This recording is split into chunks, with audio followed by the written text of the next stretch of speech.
기체 법칙 네 번째 것입니다. 돌턴의 기체 포분화 법칙. 기체가 두 종류 이상이 한 개의 공간 속에 섞여 있습니다. 그때 A, B, C 기체가 섞여 있는 것으로 표현되고 있는데 A가 느끼는 부피도 용기의 부피, B가 느끼는 부피도 용기, 그리고 C가 느끼는 부피도 용기의 부피입니다. 그렇기 때문에 전체의 압력은 개개 기체들의 부분 압력의 합과 똑같습니다. 또 이것 때문에 개개 기체의 부분 압력은요, 그것의 몰 분율에 비례하고 그 비례식을 정식으로 고치면은 개개 기체들의 몰 분율에다가 곱하기 전체 압력으로 해서 구해지는 것입니다. 자, 어떻게 된 원리인가 간단하게 한번 볼까요? 전체 기체의 몰수라고 하는 것은 A 기체의 몰수 더하기 B 기체의 몰수 더하기 C 기체의 몰수입니다. 그리고 기체라고 하면 항상 PV equal nRT를 생각해야 된다고 했죠. PV equal nRT가 성립이 되고요. 기체의 몰수는 RT분의 PV로 묘사가 될 수 있죠. 전체의 몰수는 RT분의 PV 전체 압력 전체 부피. A의 몰수는 RT분의 PV A의 압력 A의 부피. 그리고 B의 몰수도 RT분의 PV B의 압력 B의 부피. 그리고 C의 몰수도 RT분의 PV C의 압력 C의 부피입니다.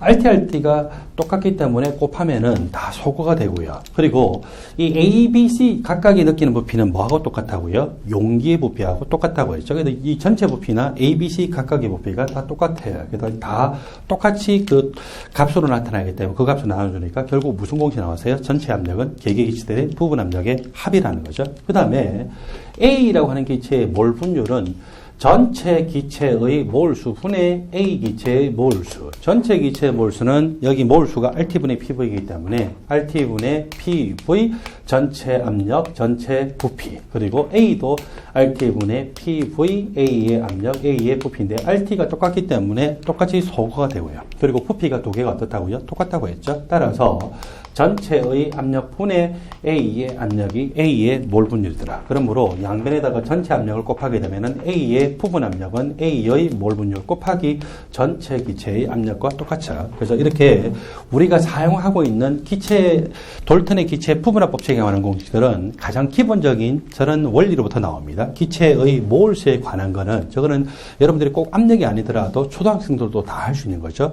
개개 기체들의 개수를 다 합하면 전체 개수하고 똑같잖아요. 그래서 저 원리에서 나온 것이고, 돌턴의 기체 부분합 법칙에서 많이 사용하는 이 두 공식 여러분들 항상 원래 어디서부터 나왔냐라고 하는 것을 기억을 하시고, 저 두 가지가요 기체 단원뿐만 아니라 용액 단원이나 또는 다른 단원에서도 같이 출제될 수 있습니다. 그 다음에 돌턴의 기체 부분합 법칙과 관련됐다라고 할 때는 항상 뭐부터 구해놓고 보냐면은 최초 상태 조건에서 개개 기체들의 몰수부터 구해놓고 봐야 돼요. 그래서 개개 기체들의 몰수는 RT분의 PV다라고 하는 것에서부터 구하게 되고, 그렇게 해서 여러분들이 계산을 시작하도록 하세요. 다섯 번째 섹션, 기체 분자 운동론과 그램의 기체 확산토론 분출의 법칙인데, 기체 분자 운동론은요 이상기체를 모델로 해서 기체들의 운동 모델을 한 것이고, 이것은 이상기체의 성질이라고도 이야기합니다. 이상기체의 성질이고 다섯 가지로 나뉘어지죠. 첫 번째로 모든 기체들은 그것이 이상기체라고 한다라면은 불규칙한 방향으로 직선 운동을 한다. 두 번째는 인력이나 반발력이 존재하지 않는다. 세 번째는 기체 분자 자체의 부피는 제로다. 네 번째는 기체 분자들 간의 충돌은 완전 탄성 충돌이고, 다섯 번째가 굉장히 중요하죠. 기체 분자들의 운동 에너지는요 뭐에 따라 결정되더라? 절대 온도에 따라서 결정됩니다. 그리고 기체 분자 한 개의 평균 운동 에너지는 2분의 3kT인데 이때 단서가 있어요. 기체 중에서도 어떤 기체에 해당되냐면 단원자 이상기체입니다.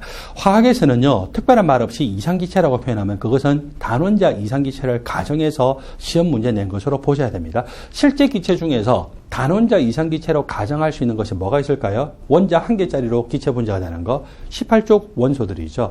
헬륨 기체, 네온 기체, 아르곤 기체가 단원자 이상기체인 것처럼 가정하고서 시험 문제 나오는데, 그거는 단원자 이상기체와 비슷하다 이런 말 없어도 그냥 단원자 이상기체인 것처럼 생각하셔야 돼요. 기체 분자 한 개의 평균 운동 에너지 2분의 3kT, 거기다가 1몰의 총 운동 에너지 아보가드로 수를 곱하면 되죠. 볼츠만 상수가 스몰 k인데 이 볼츠만 상수에다가 아보가드로 수를 곱하면 기체 상수. 따라서 2분의 3 RT 몇 몰이냐라고 하면 몰 수를 곱하면 되겠죠. 그래서 N몰의 총 운동 에너지는 2분의 3 NRT로 나타날 수가 있습니다. 여러분들 바로 밑에 보니까 공식이 나와 있죠. 기체 분자 한 개의 평균 운동 에너지가 뭐하고 똑같다고요? 2분의 3 KT. 좀 전에 우리 유도를 하진 않았지만 암기를 하기로 했어요. 이것은 2분의 1 MU바의 제곱하고 똑같습니다. 이거를 파란 색깔펜으로 박스 표시하세요. 단원자 이상기체 한 개의 평균 운동 에너지는 얼마이다? 2분의 3kT죠? 또 2분의 3kT뿐만 아니라 뭐라고도 표현할 수 있다고요? 2분의 1 MU바의 제곱으로 표현할 수가 있죠? 그래서 저걸 박스 표시하시고 저기서부터 그램의 기체 확산 또는 분출의 법칙이 원래 유도가 되게 되겠어요? 자, 여기서 기체 분자 한 개의 평균 운동 에너지가 이거하고 이거이기도 하기 때문에 여기서 기체 분자 한 개의 평균 운동 에너지를 생각하지 말고 좌변과 우변에서 양변에다가 2를 곱했어요. 그리고 양변에다가 한 개의 질량 M으로 나눴어요. 이렇게 되죠. U바의 제곱은 N분의 3kT가 되죠. 좌변에도 제곱근치하고 우변에도 제곱근치예요. 제곱근치하면 원래 플러스 마이너스 해야 되지만 마이너스는 물리적으로 의미가 없어요. 다 양수가 돼야 되기 때문에. 따라서 제곱근을 취하게 되면 이런 식으로 나타나서 이걸 우리는 뭐라고 읽느냐면은 파란색 형태로 동그라미 표시, 여기도 동그라미 표시 이렇게 읽죠. 밖에서부터 읽습니다. 밖에서 보니까 루트죠. 루트. 그 다음에 평균 여기서는 평균 민이에요. 그리고 스퀘어 스피드. 그래서 루트 민 스퀘어 스피드. 루트 민 스퀘어 스피드라고 표현하고 그게 바로 제곱근으로 취한 얼마? N분의 3kT에 해당이 되죠. 요까지 표현해도 상관없어요. 또는 어떻게 표현을 되냐면은 한 개의 질량에다가 아보가드로 수를 곱하면 그걸 우리가 뭐라고 표현해요? 몰 질량이라고 하죠. 분모에다가 아보가드로 수를 곱했으면 분자에도 똑같이 곱해야 되죠. 볼츠만 상수에다가 아보가드로 수를 곱하면 뭘로 바뀌게 됩니까? 기체 상수죠. 그래서 이 루트민 스퀘어 스피드라고 하는 것은 N분의 3kT의 제곱근이 돼야 되고 몰 질량분의 3RT의 제곱근이다. 이거를 외울까요? 위에를 외워가지고 빨리 이렇게 유도를 할까요? 빨리 유도를 하세요. 그래서 여러분들 이런 거 암기하지 마세요. 항상 뭐를 암기하라고요? 가장 기본적인 공식을 암기를 하라고 했어요. Most probable speed가 있고 average speed가 있는데 X축을 speed라고 표현을 하고요. 그리고 Y축을 제가 분자수로 표현을 하도록 할게요. 기체 분자들이 똑같은 개 내에 똑같은 기체들이 있지만 기체분들이 각자들이 갖고 있는 운동 에너지 제각기 다 달라요. 그 다음에 기체 분자들이 갖고 있는 속도는 제각기 다 다르죠. 마치 이제 뭐하고 똑같으냐면요. 저기 코엑스가 있는 삼성역에서 우리가 있는 여기 강남역까지 마라톤을 한다고 생각할 때 10,000명이 달린다라고 생각합시다. 10,000명의 이 달리는 속도가 다 똑같나요? 제각기 다 다르나요? 다 다르잖아요. 근데 어떤 거는 강아지고 어떤 거는 고양이고 어떤 거는 사람이에요. 다 사람이에요. 다 사람이거든요. 다 사람이기 때문에 그 이제 똑같은 화학 종이라고 기체 분자라고 생각할 수 있는데 그것들의 운동 에너지도 다르고 속도도 제각기 다 달라요. 뭘 이루고 있다? 그걸 우리가 분포를 이루고 있다라고 하죠. 디스트리뷰션을 이루고 있다라고 하고 그 분포 함수를 보면은 보통 그 분포 함수의 형태가 크게 두 종류죠. 여러분들 분포 함수를 크게 뭐로 배워요? 가우시안 분포냐 또는 난 가우시안 분포냐. 난 가우시안 분포가 바로 이 볼츠만 분포 함수에 해당되는데 가우시안 분포는요. 바로 이거예요. 어떤 평균값을 기준으로 해서 끝쪽의 값이 완전히 대칭적으로 이렇게 퍼져나가면서 줄어들고 있죠. 그래서 마치 뭐하고 똑같으냐면은 시험 문제를 냈을 때 선생님이 이 평균값을 딱 보니까 50점인 거예요. 50점에서 60점도 10명이고 40점도 10명. 그리고 점점 이게 많아지다가 0점도 2명, 100점도 2명. 그건 완전히 가우시안 분포라고 그러죠. 근데 그런 분포는 사실상 자연계에 거의 없어요. 어떻게 돼 있냐면은 예를 들어서 속도가 더 빠르다. 이제 점수가 더 높은 건데 100점은 이제 한 명인 거예요. 100점 한 명이고 점점 이렇게 선생님이 문제를 어렵게 냈나 봐요. 100점이 한 명밖에 없는 거라서. 그래서 점수가 점점 작아지다가 굉장히 많이 사람들이 받는 점수가 있죠. 이제 그 숫자가 있어요. 요 점수 제일 많이 받았어요. 그 다음에 또 거기에서 여러분 빵점이 또 많아요. 그렇진 않죠. 빵점 쪽으로 내려가니까 점점 또 적어지고 있죠. 그래서 이게 바로 non-Gaussian 분포에 해당되는데 이게 대표적으로 맥스웰 볼츠만 분포 함수에 해당되고 우리가 보통 이런 식으로 나타내는 거. X축이 속도로 나타나든지 운동 에너지 나타나든지 저거는 대부분 다 맥스웰 볼츠만 분포 함수 꼴이에요. 자, 여기서 좀 전에 이야기했던 거 다 잊어버리도록 하시고 제일 많은 분자들이 갖고 있는 속도 이걸 우리는 뭐라고 하냐면요. 가장 가능성이 높은 속도죠. 왜냐하면 가장 많은 분자들이 갖고 있기 때문에. 그래서 most probable speed다. 그거보다 약간 오른쪽에 average speed가 있어요. 그거보다 또 약간 오른쪽에 우리가 좀 전에 유도했던 뭐가 있습니까? 루트 민 스퀘어 스피드라고 하는 것이 있습니다. 자, 여기에서 여러분들은 루트 민 스퀘어 스피드는 안에 얼마의 숫자가 뭡니까? 3이죠. 에버리지 스피드는요, 파이분의 8이에요. 즉, 약 2.6 정도가 돼요. 그 다음에 모스트 포러블 스피드는 이 안의 숫자가 얼마? 2죠. 그래서 안의 숫자가 2, 그리고 모스트 포러블 스피드 2고, 에버리지 스피드는 약 파이분의 8, 2.6 정도 되죠. 그 다음에 루트 민 스퀘어 스피드는 3이죠. 그래서 모스트 포러블 스피드보다 2예요. 루트 2라고 하는 거 잊지 마세요. 그거보다 에브리 스피드가 루트 한 2.6 정도니까 약간 더 오른쪽에 있어요. 그 다음에 루트 안의 숫자가 3이니까 3이기 때문에 그게 또 약간 오른쪽에 있죠. 뭐가? 루트 민 스퀘어 스피드가 그렇다는 거죠. 그렇지만 우리가 그램의 기체 확산 또는 분출의 법칙 할 때는요, 이거 몰라도 돼요. 에브리 스피드 몰라도 돼요. 뭐만 알면 됩니까? 루트 민 스퀘어 스피드만 알면 돼요. 왜? 다른 두 종류 이상의 기체를 서로 비교를 한 확산 속도를 보통 시험 문제 내기 때문에 그렇겠죠. 그래서 비교를 해서 시험 문제 내게 되고, 비교해서 내게 되면 어떻게 되느냐? A라고 하는 기체와 B라는 기체의 평균적인 확산 또는 분출 속도 B가 얼마냐? 자, 여기 에버리지 스피드라고 하면은 안에 얼마가 들어요? 8분의 8이죠. 8분의 8이에요. 그렇게 하고서 어차피 8분의 8하고 RT든 KT든 다 소거되고 뭐만 남았어요?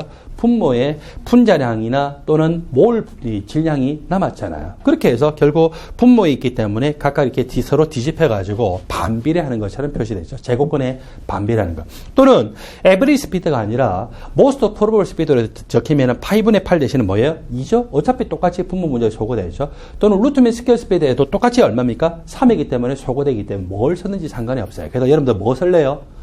평균 운동 에너지는 2분의 1 mu/a 제곱 그리고 2분의 3 kT로부터 유도한 루트 민 스퀘어 스피드로 해서 비교해서 쓰도록 하십시오. 확산이라고 하는 것은 액체나 기체 모두에서 나타날 수 있고 고농도에서 저농도로 알짜 흐름이 생기는 것을 확산이라고 합니다. 분출이라고 하는 것은요, 어떤 용기 속에 예를 들어서 기체가 있는데 거기에 피놀 아주 작은 구멍이 있었어요. 이것이 계속 빵빵빵빵빵빵빵빵 운동을 하다가 딱 피놀로 빠져나갔어요. 아주 가까스로 빠져나갔죠.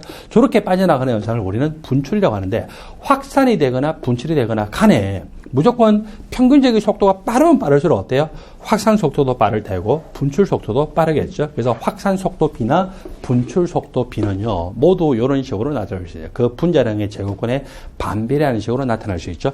파란색 공간펜으로 두 종류의 기체 A, B의 이 평균적인 확산 또는 분출 속도 B는 얼마냐? 분자량의 제곱근에 반비례하더라. 그 다음에 기체들의 밀도를 우리는 증기 밀도라고 하고 그 증기 밀도의 제곱근에 반비례하더라. 원래 밀도라고 하는 것은 단위 부피당 존재하는 질량이죠.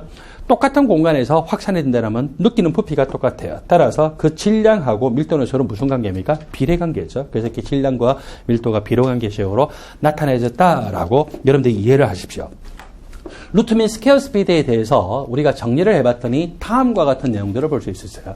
루트 민 스퀘어 스피드라고 하는 것은 분자 한 개의 질량으로 따지면 n분의 3kt예요. 또는 이걸 1몰을 기준으로 하면은 몰 질량분의 3RT로 표현되어 있죠. 이걸 쓰든지 상관없어요. 자, 어찌됐거나 간에 이번에는 온도가 일정한데 서로 다른 기체에 대해서 표현을 해봅시다. 온도가 일정하면은 온도가 어때요? 상수죠. 그러면 3도 상수고 R도 상수니까 3RT 전체가 상수죠.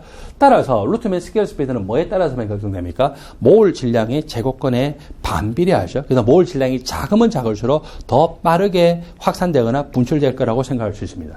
A, B, C 기체 중에서 어느 게 여기 최고 꼭대기에서 조금 오른쪽에 에버리지고 조금 오른쪽에 루트 민 스퀘어 스피드예요. 여기보다 조금 오른쪽 여기보다 조금 최고 꼭대기에서 오른쪽 여기인데, 루트 민 스퀘어 스피드가 어느 게 제일 커요? C가 제일 크죠. C가 제일 크기 때문에 C의 분자량이 어떻다? 제일 작다. 몰 질량이 제일 작다라고 표현할 수가 있죠. 이번에는 동일한 기체에 대해서예요.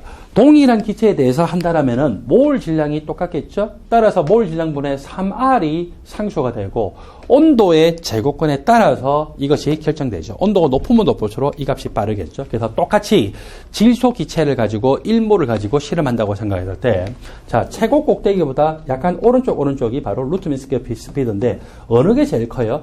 F가 제일 크죠. 그래서 F 조건이 제일 크다는 건 F 조건의 온도가 제일 높구나라고 볼 수가 있습니다. 그리고 이 곡선 아래쪽에 있는 면적이요, 저 확산이 되거나 분출이 되는 기체들의 분자수라고 생각하면 돼요. Y축이 바로 number, n, 분자수를 지금 표시를 하고 있는 것입니다. 그다음에 기체 확산 또는 분출의 법칙에서 마지막으로 나오는 예가 이런 예죠. HCl과 암모니아가 서로 확산이 된다라고 생각합시다. HCl은 이쪽에서 확산이 돼서 들어오고 암모니아는 이쪽 끝에서 확산이 돼서 들어올 때 누가 분자량이 더 작아요? 암모니아가 분자량이 작죠. 그래서 분자량이 작기 때문에 이 HCl이 요만큼 왔을 때 암모니아는 그거보다 약 1.5배만큼 더 많이 와서 여기서 충돌하면서 염화 암모늄이라는 흰 연기를 발생을 하더라. 그래서 그거의 확산 속도 B를 봤더니 몰 질량의 제곱근에 반비례하더라. 암모니아의 몰 질량이 이쪽에 들어가죠. 제곱근. 그리고 HCl도 마찬가지. 암모니아는 17.0, HCl은 36.5 이렇게 해보니까 약 1.5 정도가 나오죠. 그래서 암모니아의 확산되는 속도가 HCl의 확산되는 속도보다 약 1.5배 정도 빠르더라라고 생각을 할 수가 있어요. 자, 여러분들 다음 페이지를 가니까 이제 9장 액체 고체 단원이 남았어요. 우리가 기체 단원을 공부를 할 때는요, 기체 분자들 간에 특별한 말이 없는 한은 분자 간의 평균 거리가 굉장히 따라서 인력이 거의 작용하지 않죠. 그러므로 기체 분자들은 압력이 굉장히 높지 않는 한은 우리가 인력 요소를 따지지 않는데, 액체나 고체들은 기본적으로 압력이 똑같다고 했을 때 온도가 낮기 때문에 운동 에너지가 작아요. 운동 에너지 작기 때문에 분자 간의 작용하는 인력을 극복하지 못하죠. 따라서 인력이 크냐 작으냐에 따라서 그 액체와 고체의 물성이 왔다 갔다 결정이 될 수가 있습니다. 먼저 그 인력이 크냐 작으냐를 할 때는 극성 분자가 극성이 얼마나 크냐라고 하는 것을 측정하기 위해서 쌍극자 모멘트를 계산하죠. 쌍극자 모멘트라고 하는 것은 전하량 곱하기 양전하의 중심, 음전하의 중심 간의 거리로 표현할 수 있고, 예를 들어서 HCl 분자를 생각해 볼까요? HCl 분자에서 H도 전자 한 개 내고 Cl도 전자 한 개 내서 공유 존재성을 양쪽의 핵이 끌어당기면서 결합하고 있어요. 그런데 원래 예상되는 위치보다는요, Cl 쪽에서 전자가 좀 더 끌려갔어요. 왜? Cl이 전기염 성도가 더 크기 때문에. 따라서 만일에 Cl 쪽으로 전자를 0.7개만큼 더 가져왔다고 생각하면 Cl은 몇 가가 될까요? 마이너스 0.17가가 되겠죠. 그 다음에 H는 전자를 0.17개만큼의 밀도를 뺏겼다라고 생각하면 몇 가가 될까요? 플러스 0.17가가 되겠죠. 그래서 여기서 전하량이라는 것은 양전하량과 음전하량의 절대값이 똑같고, 그 절대값이 여기다 그대로 들어가는 거예요. 그 다음에 중심 간의 거리다라고 했는데, 양전하의 중심은 어딜까요? 바로 요 수소 원자 핵이겠죠. 음전하의 중심은 어딜까요? 염소 원자 핵이겠죠. 그래서 요 사이에 거리가 이런 식으로 들어가게 됩니다. 그래서 이 전하량 값이 크면 클수록 쌍극자 모멘트가 크고, 중심 간 거리가 크면 클수록 쌍극자 모멘트 값이 더 크다라고 나타날 수가 있는데, 어느 게 더 큰 인자인지는요, 사실 시험 문제 중에 명확하지 않는 경우가 많지만 여러분들이 이 경험적으로 익히는 수밖에 없어요. 그래서 대표적으로 아래쪽으로 가서 다음과 같은 예를 볼까요? 파란색 분광펜으로 HF와 HI까지를 박스 표시를 하세요.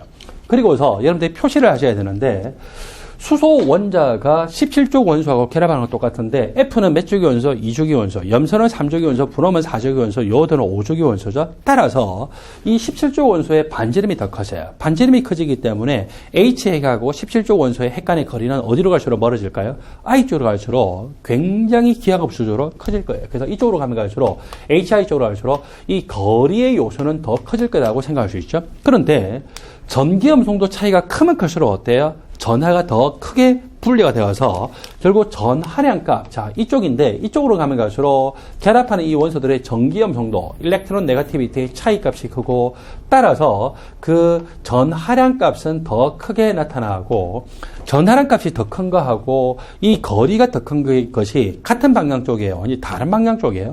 완전히 다른 방향 쪽이죠. 근데 여기서 쌍극자 모멘트 값을 보니까 누가 더 크게 영향을 미쳤어요? 전기염 송도 차이에 따른 이 전하량 크기 분리가 더 크게 영향을 미쳤구나라고 볼 수가 있어요. 그래서 이거는요, 시험 문제 중에 그냥 갖다 대놓고 나와요. HI 쪽이 쌍극자 모멘트가 클까, HF 쪽이 클까, 이거는 상식이에요. 그래서 요 HF 쪽이 더 크다라고 대답을 하셔야 됩니다.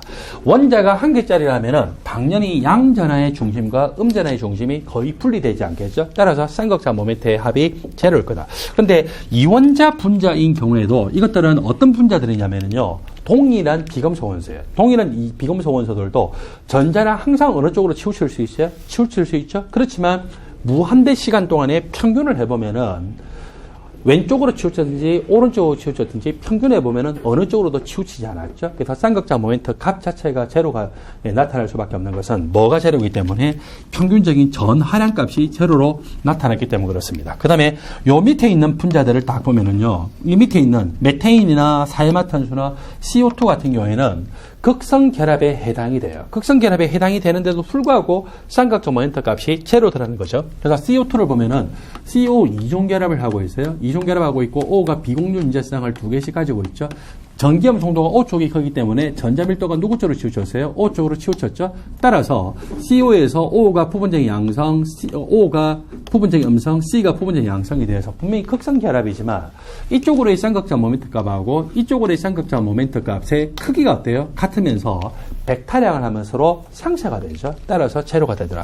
사이마탄소 같은 경우도 마찬가지입니다. 사이마탄소도 C, Cl, Cl, Cl, Cl에서 요 하나하나의 결합은 전기염 홍도가 큰 염소 쪽으로 전자가 들어치우쳐서 염소가 부분적인 음성, C가 부분적인 양성, 염소가 음성, C가 부분적인 양성이고 쌍극자 모멘트는요, 요 하나하나가 다 있지만 그거를 백타량에 합을 해보면 얼마가 되기 때문에 제로이기 때문에 무극성 분자가 되죠. 그러므로 뭐를 조심하셔야 되냐면은 이렇게 결합 하나하나는 극성 결합인데 분자 전체는 무슨 분자라고요? 무극성 분자다. 분자 전체는 무극성 분자지만 결합 하나하나는 극성 결합이에요? 무극성 결합이에요? 극성 결합이다라고 하셔야 됩니다. 자, 저거를 여러분들이 조심을 하십시오.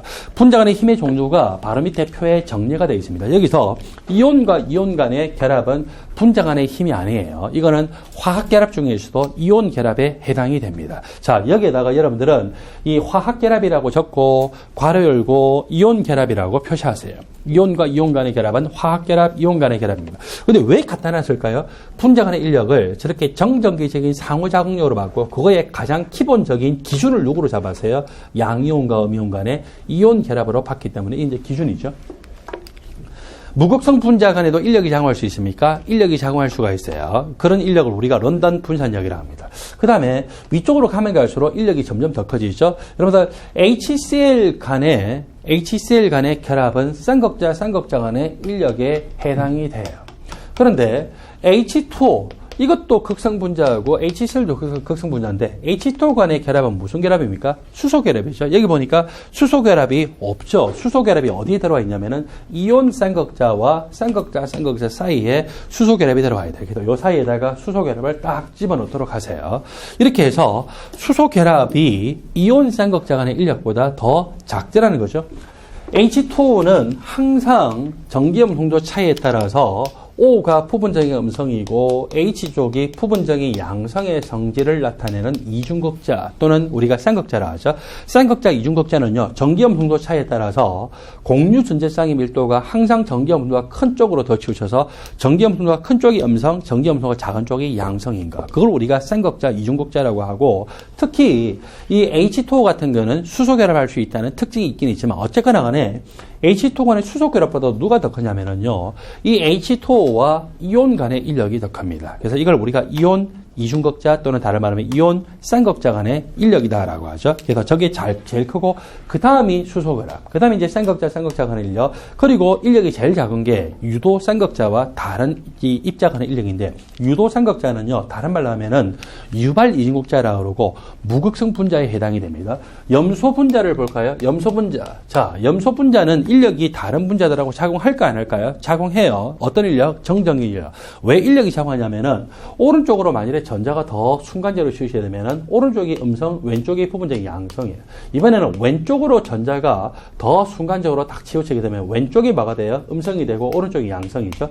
그러니까 항상 전자는 어느 쪽으로 치우쳐 있어요. 그래서 항상 음성과 양성은 아닌데, 근데 어느 쪽이 음성일까요? 알 수가 없어요. 어느 쪽이 치우치는지 알 수가 없기 때문에 평균적인 시간을 해보면은 이 쌍극자, 이 부분적인 양성, 음성의 값은 얼마가 될까요? 제로. 왜냐하면 음성일 수도 있고 양성일 수도 있고 그 평균에 보면 제로가 되거든요. 그래서 이걸 우리는 유발 이중극자, 그러니까 아무리 무극성 분자라 하더라도 인력이 작용할 수 있는 것은 순간순간적으로 전자가 어느 쪽으로 치우쳐서 뭐를 나타낼 수 있다고요? 부분적인 양전하나 부분적인 음전하를 나타낼 수 있기 때문에 그렇습니다. 기름과 물 간에도 인력 작용할 수 있습니까? 인력이 작용할 수 있어요. 물과 기름이 안 섞이는 것은 인력이 작용하지 않기 때문에 안 섞이는 것이 아니라 물 분자 인력이 너무 크기 때문에 기름이 침투하지 못하기 때문에 그래요. 그래서 만일에 어떤 물에다가 기름을 붓게 되면은 물과 기름은 서로 표면 간에 접촉을 하고 있잖아요. 접촉하고 있는 거지 뭐가 작용하고 있을까요? 인력이 지금 작용하고 있는 거예요. 단지 섞이지 않을 뿐입니다. 자, 그리고서 여러분들이 계속 볼 때 여기서 쌍극자라고 하는 여기 용어하고 극성 분자라는 용어가 동의어는 아니지만 그냥 동의어 비슷하게 생각하시면 돼요. 그 다음에 유도쌍극자라고 하는 인력과 유도쌍극자라는 용어와 무극성 분자라는 것이 동의어는 아니지만 그냥 동의어로 생각하시고서 여러분들은 계속 문제를 풀어나가십시오. 분자 간의 인력이 크면 클수록요, 액체의 물성 중에서 끓는 점이 점점 더 높아집니다. 여기 디에틸 에테르와 디에틸 에테르 간에는 사실상 거의 분산력 정도만큼의 인력이 아니에요. 이 런던 분산력, 무극성 분자 간의 인력을 우리가 런던 분산력이라 하죠. 정확하게 말하면 유도 쌍극자 인력을 런던 분산력이라 하는데 그 인력이 작용하죠. 여러분 생각에 디에틸 에테르는 아니 저건 극성 분자가 아니냐? 극성 분자가 맞아요. O가 전기염을 독하니까 부분적인 음성이죠. 그 다음에 탄소 속에 어때요? 부분적인 양성의 성질을 나타내는 걸 맞지만 그런데 이 에틸기와 에틸기에서 산소가 완전히 둘러싸여가지고 산소는 바깥쪽에 노출이 안 돼 있어요. 그래서 구조적으로 생각해 보세요. C에 HH 결합하고 있죠. C에 HHH, C에 HH 결합하고, C에 HHH 결합하고. 이렇게 해서 거의 산소가 둘러싸여 가지고 디에틸 에테르와 에테르 간에 작용할 때는 항상 알킬기끼리만 부딪히죠. O가 작용하기가 거의 어렵겠죠. 그래서 디에틸 에테르 간의 인력은요, 거의 런던 분산력에 해당돼요. 끓는 점이 1겹하에서 약 34.6도로 굉장히 낮아요. 아세톤, 전기염 성수 차에 따라서 C는 항상 부분적인 양성, O는 부분적인 음성. 부분적인 양성, 부분적인 음성. 그래서 부분적인 음성과 양성 간에 정적인 인력이 생기죠. 유도 쌍극자 간의 인력입니다. 또는 다른 말로 유발 이중극자 간의, 이중극자 간의 인력이라고 하죠. 에탄올 같은 경우에는 알킬기가 있기 때문에 알킬기 간에는 런던 분자력이 작용하지만 이렇게 전기염 분도가 큰 O에 결합된 H가 다른 분자의 전기염 분도가 한 O의 인력이 작용하는 수소 결합이 부분적으로 생길 수 있죠. 그것 때문에 에탄올은 끓는 점이 좀 더 높아졌어요. H2O 여기 중간에다가 파란색 화펜으로 동그라미 표시. 그 다음에 점선으로 파란색 화펜을 하세요. 전기염 분도가 큰 O에 결합된 H가 다른 분자의 전기염 분도가 큰 O에 작용을 일려 O에 결합된 H가 O에 작용을 일려 O에 결합된 H가 O에 작용을 일려 O에 결합된 H가 O에 작용을 일려 이렇게 해서 한 개의 H2O 분자가 자기 주위에 있는 서너 개의 H2O 분자와 한꺼번에 수소 결합을 하죠. 수소 결합의 합이 굉장히 크겠죠. 따라서 끓는 점이 굉장히 높게 나타날 수 있습니다. 디에틸 에테르보다요, 아세톤의 분자량이 더 작아요. 아세톤보다 에탄올의 분자량이 더 작아요. 에탄올보다 물의 분자량이 작은데도 불구하고 끓는 점이 더 높은 것은 왜 그렇더라? 더 큰 종류의 인력이 작용하기 때문에. 어떤 종류의 인력이 작용하냐라고 하는 것은 76쪽에 왼쪽 아래쪽에 있는 표를 보시면은 어느 것이 인력이 더 큰가를 볼 수가 있습니다. 수소 결합은요, 여러분들이 그 정의를 암기를 해놓고 있으면 좋죠. 뭐라고 정의합니까? 전기염 분도가 큰 F나 O나 N에 결합된 H가 다른 분자의 전기염 분도가 큰 F나 O나 N과 작용을 일력. 그걸 우리가 수소 결합을 하고 이것은 이중극자 간 인력 중에서 유난히 큰 인력에 해당이 됩니다. 수소 결합에 의해서 나타나는 비정상적인 어떤 이 것들을 여러분들이 암기를 하시면 좋은데 여기 매팽일 반학에서는 제가 두 가지만 소개를 하도록 할게요. 자, 첫 번째로 H2O는요, 액체 상태에서 고체 상태로 되면은 수소 결합을 3차원적으로 무한대로 할 수가 있습니다. 그래서 이것이 H2의 얼음 상태이고 수소 결합을 3차원적으로 무한대로 하면서 육각형 고리 구조가 3차원적으로 계속 무한대로 형성되면서 비교적 빈 공간이 많죠. 따라서 고체 상태가 되면 액체보다 평균적인 부피가 어떻게 된다고요? 커지죠.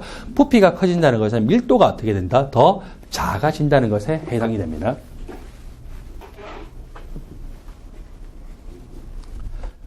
H2O 액체에서의 밀도를 보는데 100도씨 H2O의 밀도가 약 0.95에서 0.96. 그러니까 1에서 크게 안 벗어나죠. 거기에서 온도가 점점 낮아질수록 평균적으로 운동 에너지가 작아지고 운동 에너지가 작아지니까 분자간의 인력을 극복하기 어려워서 거리가 가까워져요. 거리가 가까워지면 부피가 감소가 되죠. 질량은 그대로인데 부피가 감소하면 전체 값이 밀도는 어떻게 됩니까? 상승하게 되겠죠. 그리고 3098도씨에서 밀도가 최고가 되고요. 3098도씨에서 0도씨 사이에는 밀도가 거의 변화가 없어요. 자, 여기 3098도씨에서 0도씨로 될 때도 온도가 더 낮아지니까 밀도가 더 높아져야 되죠. 그렇지만 이 3098도씨를 근처로 해서 여기서는 본격적으로 H2O가 이제 수소 결합에 의해서 육각형 고리 구조가 생기기 시작해요. 그래서 이렇게 육각형 고리 구조가 구조가 부분적으로 생기기 시작해서 고리 구조가 생기는 만큼 빈 공간이 조금씩 늘어나서 부피가 커지죠. 그래서 온도가 낮아짐에 따라서 부피가 감소하는 거하고 육각형 고리 구조가 생겨서 부피가 커지는 것이 서로 상쇄가 되어서 여기서는 밀도가 거의 변화가 없죠. 자, 빨간색 볼펜으로 요 끝에다가 동그라미 표시, 요 끝에다가 동그라미 표시를 딱 해놓으세요. 온도가 바뀌었어요? 안 바뀌었어요? 전혀 안 바뀌었죠? C 구간에서는 온도는 전혀 변화가 안 됐는데 이렇게 밀도가 뚝 떨어졌어요. 밀도가 뚝 떨어진 것은 부피가 어떻게 돼요? 크게 상승이 됐다는 거죠. 어떻게 부피가 상승이 됐습니까? 육각형 고리 구조가 3차원적으로 무한대로 형성이 되면서 빈 공간이 많이 형성되고 부피가 굉장히 커졌어요. 그래서 밀도가 뚝 떨어졌죠. 그래서 이 현상에 대한 이유가 바로 여러분들 교재 76쪽에 오른쪽 열에 있는 그 그림에 해당이 됩니다. 그리고 이제 0도씨의 H2O 고체가 되고 난 다음에도 온도가 더 낮아지면 운동 에너지가 작아지고 부피가 작아지기 때문에 밀도는 어떻게 된다고요? 더 커지겠죠. 그래서 여러분들 여기서 C 구간에서는 온도 바뀌었어요? 안 바뀌었어요? 안 바뀌었죠? 그런데 액체에서 고체로 상이 변화되니까 육각형 고리 구조가 어떻게 형성되더라고요? 3차원적으로 무한대로 저렇게 형성되고 있는 것을 볼 수가 있습니다. 저 그래프가 한 번은 시험에 나와야 돼요. 아직 출제가 안 됐습니다. 아마도 제 생각에 나온다라고 하면은 미트데이트에도 나올 가능성이 꽤 높지만 피트 쪽에 저는 더 높은 점수를 주고 싶어요. 자, 그리고서 여기 수소 결합이 작용하면은 비정상적으로 끓는 점이 높은데 원래 HF 간의 수소 결합이 H2O 간의 수소 결합보다는 더 큰 결합이에요. 그럼에도 불구하고 끓는 점은 누가 더 높습니까? H2O가 더 높죠. 왜냐하면 HF는 한 분자당 자기 주위에 있는 2개의 HF와 인력이 작용하지만 H2O는 자기 주위에 있는 몇 개의 분자와 4개와 인력이 작용하기 때문에 인력의 합이 더 크기 때문에 그렇겠죠. 14종 원소의 수소 화합물, 메테인에서 이렇게 주석의 수소 화합물까지 갈 때 모두 3면체 구조예요. 모두 3면체 구조고 쌍극자 모멘트 값이 제로인 이건 무극성 분자인데 가면 갈수록 사이즈가 커져. 사이즈가 크면 클수록 이 분산력이 작용할 수 있는 표면적이 넓어지고 또는 전자밀도의 어느 한쪽으로 치우치는 현상을 뭐라고 합니까? 편극 현상.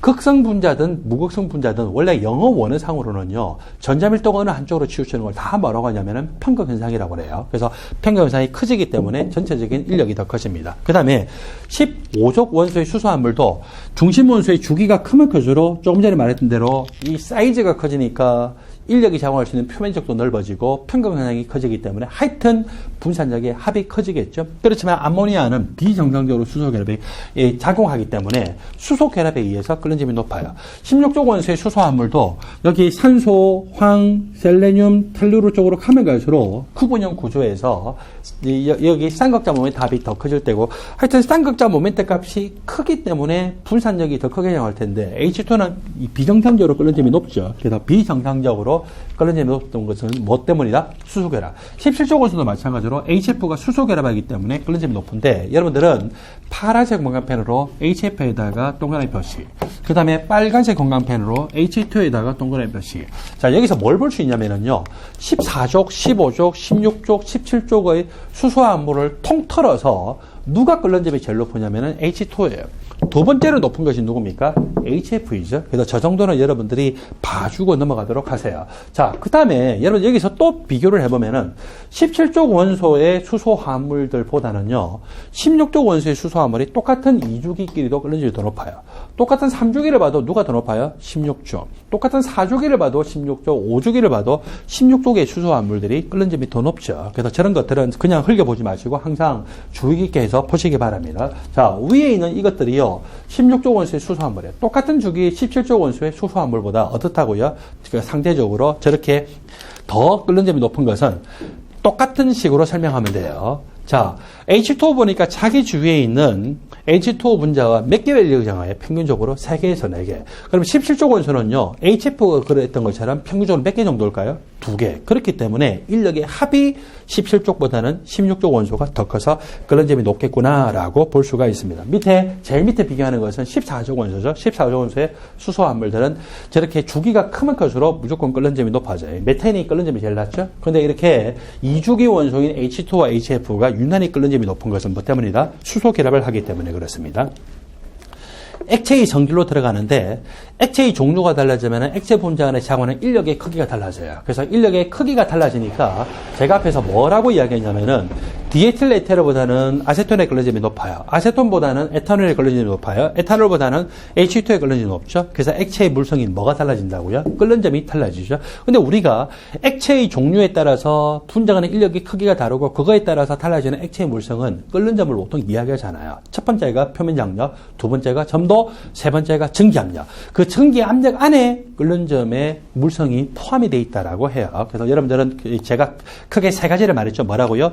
표면 장력, 그리고 점도, 그리고 증기압력. 그 이야기를 했어요. 그러므로 여러분들은 77조 액체의 성질 요 위쪽에다가요, 이제 전체적으로 정리를 하게 될 텐데, 액체 분자들 간에, 동일한 액체 분자들 간의 자관의 인력을 우리는 크게 응집력이라고 표현합니다. 그래서 이 위에다가 여러분들은 이렇게 적으세요. 응집력이에요. 액체 분자들 간의 자관의 인력, 응집력이에요. 동일한 액체 분자들 간의 자관의 인력. 응집력이 크면 클수록 끓는 점이 더 높아진다. 보일링 템퍼레처가 더 높아진다. 그 다음에 끓는 점의 온도 조건에서 100% 액체에서 100% 기체로 변할 때 흡수하는 열을 뭐라고 하느냐면은 몰 기화열이라고도 하고, 다른 말로 하면은 몰 기화 엔탈피라고 하죠. 요 값이 더 커지더라. 몰 기화열, 몰 기화 엔탈피는 당연히 양수 값입니다. 흡열 과정이기 때문에 엔탈피 변화의 양수죠. 그리고 응집력이 크면 클수록 표면 장력이 더 커진다. 응집력이 크면 클수록 뭐도 커지더라? 점도 값도 더 커지더라. 응집력이 크면 클수록 이번에는요, 증기압력은 어떻게 되더라고요? 증기압력은 더 작아지더라. 왜 증기압력은 작아질까요? 이것들은 액체에서 나타나는 성질이에요. 액체 분자 인력이 크면 클수록 더 크게 나타나죠. 그런데 응집력이 크면 클수록 증발을 잘해요? 못해요? 증발 잘 못하죠? 증발을 잘 못하니까 동적 평형 상태에서 존재할 수 있는 기체 분자 수가 적을까요? 많을까요? 적겠죠? 기체 분자 수가 적으니까 그거의 부분 압력인 증기압력이 어때요? 더 작아지겠죠. 그래서 여기 액체의 물성에서는 전체적으로 정리하면은 저런 식으로 표현할 수가 있습니다. 표면 장력의 정리. 표면 장력이라는 것은 어떤 액체의 단위 면적을 넓히는 데 필요한 에너지, 또는 그 액체들의 단위 길이를 늘리는 데 필요한 힘이다라고 표현을 해요. 이거나 사실 똑같은 겁니다. 그리고 여기 감마로 표현된 것이 표면 장력. 액체들은요, 표면에 존재하면은 가능한 한 내부 쪽으로 향하려고 하는 알짜 힘이 생깁니다. 원래 응집력은 상호작용력이지만 여기서는 한쪽으로만 작용하는 걸로 생각을 해보자면, 이 입자가 왼쪽으로 인력이 작용해요. 오른쪽으로 인력이 작용해요. 안쪽으로 인력이 작용하죠. 왼쪽과 오른쪽은 벡터량의 합을 해보면 서로 상쇄가 돼버리죠. 그리고 이렇게 안쪽으로 작용하는 힘의 평형사변법에 의하면 어디로? 내부 쪽으로 인력이 작용하죠. 그래서 응집력이 크면 클수록 이렇게 평형사변법에 의해서 내부로 작용하는 저 응집력의 합인 표면 장력이 커질 거다라고 생각을 할 수가 있습니다. 그래서 응집력이 클수록 더 내부 쪽으로 끌어당기는 힘이 더 클 것이다라고 볼 수가 있죠. 모세관 현상을 같이 공부해 봅시다. 모세관 현상. 관이 굵을 때는요, 관 안에 있는 액체가 상승하려고 하는 힘이 잘 생기지 않아요. 근데 관이 가늘면 가늘수록 관 안에 있는 액체가 상승하려고 하는 힘이 더 많이 생기게 되고, 그렇게 해서 어떤 수준 이하로 가늘어지면은 그 관 내부에 있는 액체가 상승을 하죠. 그때 이 액체가 상승하다가 언제 정도에 멈출까요? 상승하다 보면 액체 기둥의 높이가 커지죠.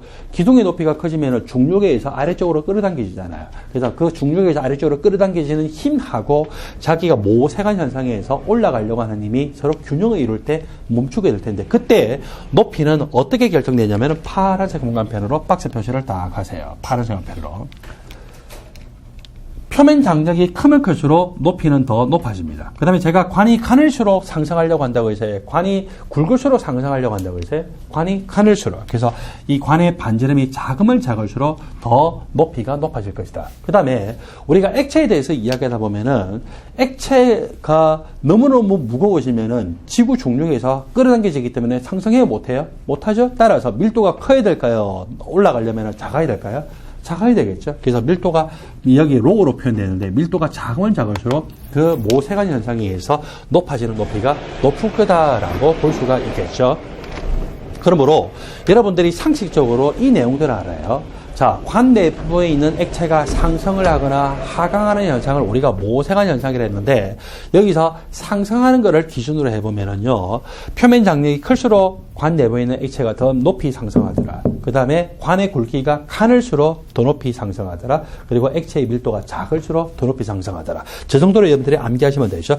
그 다음에 관 내부에 있는 액체가 상승을 하거나 하강한다고 했는데 관의 표면하고 액체 분자 간의 차원 인력을 우리가 부착력이나 응집력이라고 이야기를 하는데 동일한 액체 분자 인력을 뭐라고요? 응집력이라고 했죠. 어떤 경우에 상승합니까? 부착력이 응집력보다 크게 되면은 이 액체가 상승하려고 하는 현상이 생겨요. 그런데 하강을 하는 경우는요, 이 액체 분자 인력이 더 큰 경우가 그런 하강하는 현상이 나타나는데 어떤 경우? 예를 들어서 시험 문제 중에는 대부분의 우리가 사용하는 용기가 유리 용기죠. 글래스웨어예요. 실험실에서 사용하는 용기들이. 그래서 그 글래스웨어 유리 용기에다가 물이나 유기 용매를 담그면은요, 부착력이 응집력보다 커요. 따라서 만일에 더 모생화 현상이 생기면 상승하려고 하는 현상이 생겨요. 그런데 그 유리용기에다가 수은을 담그게 되면은 수은 입자들끼리 서로 응집력이 너무 커요. 또는 표면 장력이 너무너무 크기 때문에 자기들끼리 모으려고 하는 현상이 크죠. 따라서 상승할까요? 모생화 현상이 생길 때 하강할까요? 하강하게 되겠죠. 그래서 그 정도로 여러분들이 정리를 해 놓으시기 바랍니다. 77페이지 제일 밑에 있는 식을 여러분들이 암기를 하시는데 식 전체를 암기하실 필요는 없고 표면 장력이 클수록 그리고 관의 굵기가 가늘수록 액체 밀도가 작을수록 모세관 현상에 의해서 상승할 때 높이가 높아지더라라고 하는 것을 암기하십시오. 증기압력. 증기압이라고 하는 것은 액체가 이렇게 용기에 처음 담겼어요. 그때 이 액체가 증발한 기체가 존재하지 않아요. 액체 분자들이 가지고 있는 운동 에너지는요, 분포 함수를 이루고 있어요. 모든 액체 분자들이 똑같은 운동 에너지를 가지고 있는 것이 아니에요. 그 액체 분자들 중에서 표면에 존재하는 액체 분자들만 또 고르고 그 중에서도 유난히 운동 에너지가 큰 것들은 다른 액체 분자와의 인력을 극복하고서 증발할 수 있겠죠. 그래서 기체 분자로 존재합니다. 기체 분자로 존재하게 될 때 그 기체 분자 중에서 또 어떻게 돼요? 관의 표면, 죄송합니다. 여기 용기의 표면하고 충돌하거나 아래쪽에 있는 액체와 충돌하면서 운동의 에너지를 잃고서 응축이 될 수도 있겠죠. 그리고 그 응축되는 속도보다는 아직도 증발하는 속도가 더 빨라요. 그러다가 어떤 정도에 도달하면은 증발하는 개수하고 응축되는 개수가 같아지겠죠. 그렇게 되면은 기체로 존재하는 분자 수가 더 이상 이제 변동이 될까요? 변동이 안 될까요? 더 이상 변동이 안 되겠죠. 요때를 우리가 동적 평형 상태래. 이 동적 평형 상태에서 기체들이 나타내는 부분 압력을 뭐라고 합니까? 증기 압력이다라고 표현을 하죠. 액체가 증발하는 속도는 처음이나 나중이나 똑같아요. 근데 기체가 응축하는 속도는 처음에는 없었잖아요. 제로죠. 갈수록 어떻게 돼요? 높아지겠죠. 그래서 그래프로 표현하면은 증발 속도는 처음이나 나중이나 똑같은데 응축하는 속도가 점점 빨라지다가 어떤 지점에 딱 도달하게 되면은요, 증발 속도와 응축 속도가 같아지겠죠. 그래서 그런 상태를 우리 말합니까? 평형 상태다라고 표현합니다. 여기서는 액체와 기체 간의 상간의 평형이기 때문에 상평형이다라고 표현합니다. 그래서 저 상평형 상태에서 저 기체가 나타내는 증기압력 또는 증기가 나타내는 증기압력을 증기의 부분 압력을 증기압이라고 합니다. 증기압에 영향을 미치는 인자를 우리가 간단하게 볼까요? 온도가 높을수록 액체 분자가 더 잘 증발할까요? 낮을수록 더 잘 증발할까요? 높을수록 잘 증발하겠죠. 온도가 높을수록 더 잘 증발하고 온도가 높을수록 증기압력이 높아지다가 어떤 온도에 딱 도달하니까 그 액체의 증기압력이 외부 압력하고 같아졌어요. 이 온도를 우리는 뭐라고 합니까? 이 액체의 끓는 점이다라고 표현해요. 그 다음에 외부 압력이 만일에 1기압이라면은요, 그때의 끓는 점을 뭐라고 합니까? 정상 끓는 점이다라고 표현하죠. 끓는 점의 정의를 이런 식으로 할 수도 있어요. 액체의 증기압 곡선은 고정이 되어 있는 거예요. 따라서 외부 압력 조건이 액체의 증기압 곡선과 만나는 온도, 이것을 끓는 점이라고 할 수 있습니다. 그렇다면은 이제 확장을 해서 외부 압력이 작아지면은 액체의 증기압 곡선과 만나는 온도가 낮아졌나요? 낮아졌죠? 끓는 점이 더 낮게 표시됩니다. 프라임 끓는 점. 그리고 외부 압력이 더 높아졌어요? 높아지면은 증기압 곡선과 만나는 온도가 더 높아졌습니까? 높아졌죠? 따라서 이때의 끓는 점은 더 높은 끓는 점에 해당이 되죠. 그래서 외부 압력에 따라서 액체의 끓는 점은 바뀐다, 안 바뀐다? 바뀔 수가 있습니다. 외부 압력이 낮아지면은 액체 끓는 점도 낮아지고 외부 압력이 높아지면은 액체 끓는 점이 높아질 수가 있습니다. 여러분들 교재에서 이번에는 증기압에 영향을 미치는 이제 두 번째 이자. 자, 다시 저를 봐주세요. 액체 분자는 인력이 크면 클수록 증발을 잘해요? 못해요? 증발 잘 못하죠? 따라서 기체 분자 수가 적겠죠? 증기압력이 어떨 거다? 더 낮겠죠. 그래서 분자 간의 힘이 작으면 작을수록 증기압력이 더 높을 거고, 그러므로 우리가 앞에서 예를 들었던 디에틸 에테르부터 볼까요? 디에틸 에테르 분자 간에는요, 거의 런던 분산력만큼의 인력이 작용하고 있어요. 인력이 굉장히 작겠죠. 똑같은 25도 하에서도 증기압력이 제일 더 높을 거예요. H2는 분자 간 인력이 너무 크죠? 증발 잘할까요? 못할까요? 못하겠죠? 똑같이 25도씨에서 기체로 존재하는 분자 수가 적으니까 증기압력이 굉장히 낮게 나타나겠죠. 그래서 그렇게 해서 우리가 전체적으로 정리를 해보니까 다음과 같이 정리. 응집력이 크면 클수록 분명히 끓는 점이 높아요. 끓는 점의 온도 조건에서 액체에서 완전히 기체로 바뀌는데 필요한 온도임. 그때 필요한 열에 해당되는 몰 기하율도 크죠. 근데 증기압력은 어떻다고요? 더 낮게 나타납니다. 그래서 곡선 그래프로 따지면은 온도가 높으면 높을수록 디에틸에테르의 증기압력이 커지다가 어떤 온도에 도달했더니 외법력과 똑같았어요. 이걸 디에틸에테르의 끓는 점. 아세톤은 디에틸에테르보다 증발을 덜 해요. 그렇더라도 온도가 높을수록 아세톤이 더 많이 증발해서 아세톤의 증기압력이 외법력과 같아졌어요. 이것이 아세톤의 끓는 점. 그런 식으로 해보면은 외부 압력 조건하고 디에틸에테르의 증기압 곡선을 만나면은 디에틸에테르의 끓는 점, 외법력과 아세톤의 증기압 곡선을 만나면 아세톤의 끓는 점, 외법력과 에탄올의 증기압 곡선을 만나면 에탄올의 끓는 점, 외법력과 물의 증기압 곡선을 만나면 물의 끓는 점이죠. 어디로 갈수록 인력이 커요? 디에틸에테르에서 아세톤, 아세톤에서 에탄올, 에탄올에서 물로 가면 갈수록 인력이 크고, 인력이 크면 클수록 뭐가 높아지더라? 끓는 점이 더 높아지더라. 만약에 25도씨를 기준으로 해보면 25도씨에서 누가 증기압력이 제일 높아요? 디에틸에테르가 제일 높죠? 디에틸에테르. 그리고 그 다음에 누굽니까? 25도씨에서 아세톤의 증기압력. 그리고 에탄올의 증기압력. 그리고 누구예요? 물의 증기압력이 제일 작죠. 그래서 응집력이 크면 클수록 기준 온도, 여기서는 25도씨를 제가 가정했는데 그 증기압력은 더 작아진다라고 하는 것을 곡선 그래프로 볼 수가 있습니다. 클라우시우스 클라페론식이 바로 밑에 나와 있는데 여러분들은 한 번 더 클라우시우스 클라페론식을 이 직선 그래프 옆에다가 적어놓기 바랍니다. 클라우시우스 클라페론식, 로가리즘 증기압력은 마이너스 R분의 몰 기화열 곱하기 T분의 1 더하기 C로 표현될 수가 있죠. X축을 T분의 1로 놓고 Y축을 뭘로 놨어요? 로가리즘 증기압력으로 놨더니 기울기 값이 마이너스 R분의 몰 기화열로 표현이 될 수 있습니다. Y축 혈편이 클라우시우스 상수인데 여기에 클라우시우스 클라페론식은 클라우시우스 상수에 대해서 보통 잘 말하지 않아요. 왜냐하면 이 식 자체가 원래 근사식이고 Y축 절편은 비교적 부정확한 편이에요. 근데 뭐는 정확해요? 기울기에 관한 거는 정확하죠. 그 다음에 여러분들 여기서 주의하셔야 되는 것이 있는데 몰 기화열은요 항상 양수예요. 왜 그럴까요? 액체에서 기체로 기화가 될 때는 열을 흡수합니까? 방출합니까? 항상 흡수하기 때문에 흡열 과정 따라서 이 값은 항상 뭐라고요? 양수죠. 이게 항상 양수이기 때문에 기울기는 항상 뭡니까? 음수이죠. 따라서 X축이 T분의 1이고 Y축이 증기압력일 때 기울기는 항상 음의 기울기인데 응집력이 크면 클수록 몰 기화열이 크죠. 몰 기화열이 크면 클수록 음의 기울기가 어때요? 더 가팔라지겠죠. 그래서 디에틸에테르가 여기면은 아세톤은 여기예요. 그 다음에 에탄올 여기에요. 물이 제일 가파르죠. 왜 그럴까요? 응집력이 제일 크기 때문에 그렇겠죠. 그리고 이 클라우시우스 클라페론식하고 비슷한 식을 앞에서 했는데 기억나시나요? 우리가 연력학 할 때 정리했던 것이 있죠. 델타 G 낫은 마이너스 RT ln K라고 하는 것과 델타 G 낫은 델타 H 낫 빼기 T 델타 S 낫이라는 것부터 요거 이퀄 이거 이렇게 해서 마이너스 RT로 나눠주니까 로가리즘 평형상수는 마이너스 R분의 델타 H 낫 곱하기 T분의 1 더하기 R분의 델타 S 낫이고 X축을 T분의 1로 놓는 게 똑같아요.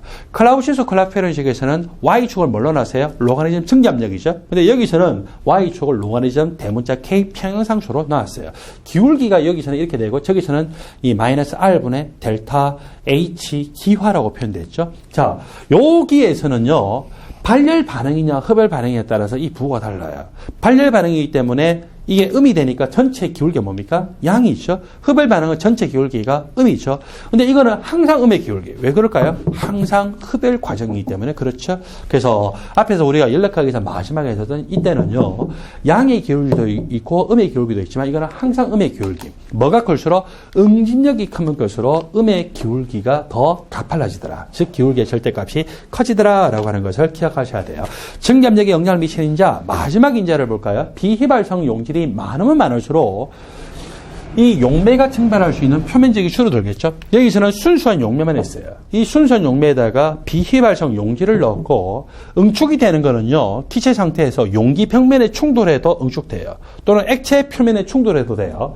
근데 증발을 할 때는 자기가 증발하려고 하는데 만일에 비휘발성 용질이 표면에 점유되어 있으면은 증발하기가 쉬워요? 어려워요? 증발하기가 어렵겠죠. 따라서 증발을 덜 할 거다라고 생각할 수 있고 그걸 우리 뭐라고 하냐면은 증기압 내림 효과다라고 합니다. 용액 단위에서 해요. 그래서 이렇게 해서 순수한 용매보다는 거기에다가 증발이 잘 안 되는 용질이 많으면 많을수록 증발을 덜 하게 될 것이다. 즉 증기압력이 어떻게 된다고요? 그것만큼 낮아진다라고 표현을 하죠.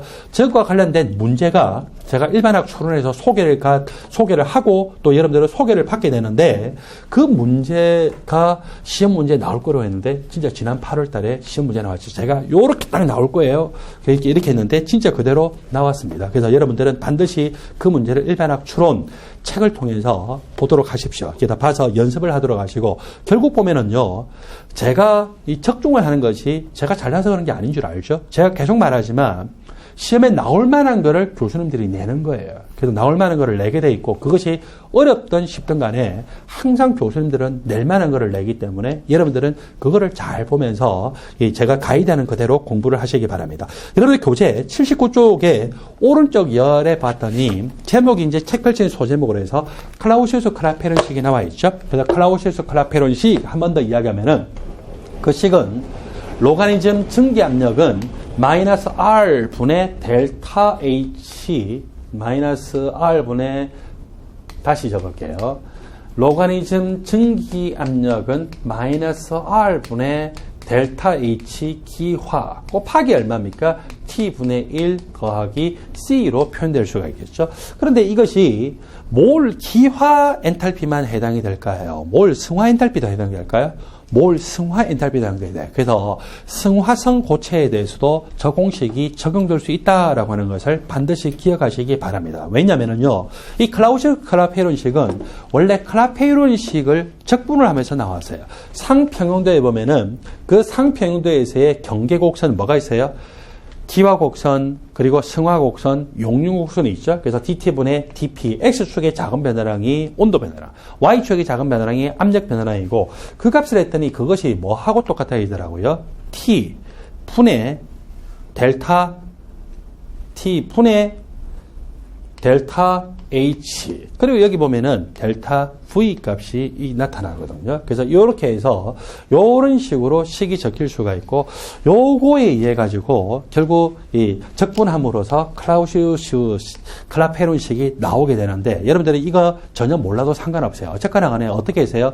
근사적으로 구했는데 이때 근사적으로 구할 때 어떤 원리를 적용을 했냐면요. 이상기체 상태 방식을 적용했어요.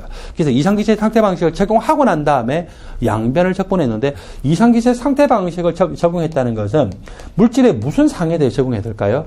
기체로 될 때에 대해서 적용해야겠죠. 기체로 되는 것은 액체에서 기체로 되는 기화도 해당되지만 고체에서 기체로 되는 승화도 해당되기 때문에 여기 클라우시우스 클라페론식에서의 델타 H는요. 보통 식이 어떻게 나와요? 몰 증발열로 나오죠. 몰 증발열은요. 몰 기화열이 될 수도 있고 몰 승화열이 될 수도 있습니다. 그것만 여러분들이 조심을 하도록 하십시오. 그 다음에 클라우시우스 클라페론식의 의의에 대해서는요. 잠시 후에 계속 설명을 하겠습니다.